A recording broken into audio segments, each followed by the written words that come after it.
شادی سے پہلے ایک رسم اور منائی جاتی ہے، وہ ہوتی ہے ہلدی کی رسم۔ یہ پتہ نہیں کہاں سے، کس کافر قوم سے یہ رسم لوگ اٹھا کر کے لے کے آئے ہیں۔ لڑکے اور لڑکیاں جمع ہو جاتی ہیں، یا صرف لڑکیاں ہی جمع ہو جاتی ہیں، ہلدی اچھالی جاتی ہے اور گانے گائے جاتے ہیں، رات بھر جو ہے رت جگہ ہوتا ہے، دھینگا مستی ہوتی ہے، مٹر گشتی ہوتی ہے، اور کیا کیا نہیں ہوتا ہے۔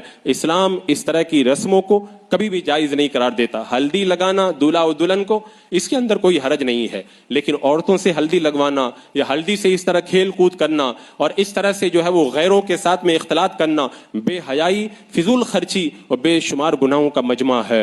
جو غیرت مند باپ ہیں، میری ان سے یہ اپیل ہے، یہ ہلدی کی رسم اور اس طرح کی رسموں کو اپنے خاندان سے ختم کرو۔ لیکن میں باپ سے کیا کہوں، کتنے باپوں کو میں نے بلا کر کے کہا کہ یہ غلط ہو رہا ہے، اس کو روکا جائے، کہتے وہ لڑکا نہیں مان رہا ہے، وہ بیوی نہیں مان رہی ہے۔ بیوی اگر کھانے میں تھوڑا نمک زیادہ کر دے تو اس کی شامت آ جاتی ہے، وہ بیچاری کانپتی ہے، تو شادی میں تمہاری بات کیوں نہیں مان رہی؟ اس کا مطلب یہ ہے اگر تم جو کھانے میں نمک ہوتا ہے وہ والا غصہ بھی دکھاؤ گے تبھی وہ اس میں بھی مان جائے گی وہ، لیکن آپ خود ہی راضی ہیں تو کہاں سے وہ غصہ دکھائیں گے؟ اپنی بات آتی ہے تو پھر ایسا بیوی کو ڈانٹا جاتا ہے کہ بیوی کا رواں رواں کھڑا ہو جاتا ہے، اور شادی کے موقع پہ جب غلط چیزوں کو روکنے کے لیے کہا جاتا ہے تو بہانے بنائے جاتے ہیں، وہ نہیں مان رہا، وہ نہیں مان رہا۔ میں کہتا ہوں تم خود ہی نہیں مان رہے، تمہارا دل خود چاہتا ہے۔ شادی روز روز تھوڑی ہوتی ہے نا، خوشی منا کر کے شادی کی جائے۔ اور کچھ لوگ کہتے ہیں کہ میں نے تو منع کیا تھا، کہتے ہیں میں نے تو منع کیا تھا۔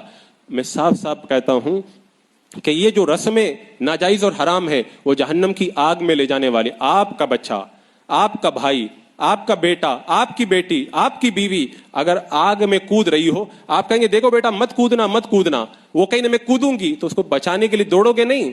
ضرور دوڑ کر کے جاؤ گے۔ تو دنیا کی آگ میں اگر بیٹی کودنا چاہے تو جب تک بچا نہ لو تب تک چین نہیں آتا ہے، اور جہنم کی آگ میں کودے، دیکھو بیٹا مت کرو، بس اتنا کہہ کے چپ ہو گئے۔ اب اگر کود رہے ہو تو تمہاری مرضی ہے وہ سب، معاذ اللہ رب العالمین۔ یعنی دنیا کی آگ کا تمہیں ڈر لگتا ہے، جہنم کی آگ کا ڈر نہیں لگتا ہے۔